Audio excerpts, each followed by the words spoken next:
आमोशेच्या दिवशी रस्त्यावर दही भात नारळ लिंबू असा उतारा ठेवला, महिलेवर जादूटोणा प्रतिबंधक कायद्यानुसार गुन्हा दाखल. पुणे. आमोशेच्या दिवशी रस्त्यावर दही भात नारळ लिंबू असा उतारा ठेवणाऱ्या महिलेवर सहकारनगर पोलीस ठाण्यात जादूटोणा प्रतिबंधक कायद्यानुसार गुन्हा दाखल करण्यात आला आहे. ही महिला मागील 4 महिन्यापासून हे कृत्य करत होती. या प्रकरणी धनकवडी येथील विद्यादीप ग्रहसंस्था मर्यादितच्या वतीने विवेक पाटील वय वर्ष 62 यांनी तक्रार दाखल केली आहे. मागील 4 महिन्यापासून आमोशेच्या दिवशी रस्त्याच्या कडेला माजी महापौर दत्ता धनकवडे यांच्या बंगल्यासमोर हा उतारा नैवेद्य ठेवला जात होता, जेणे या ठिकाणी 3 रस्ते एकत्र येतात. या उतार्यामुळे लहान मुले आणि रहिवासी भयभीत झाले होते. त्यांनी शनिवारच्या आमोशेला लक्ष ठेवून महिलेला रंगेहात पकडले.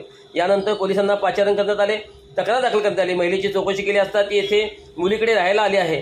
गावाला दर आमोशेला अशा प्रकारे उतारा रस्त्यावर ठेवण्याची पद्धत आहे, त्यामुळे मी ठेवला असे तिचे म्हणणे आहे. या प्रकरणी वरिष्ठ पोलीस निरीक्षक राहुल गौड तपास करत आहेत.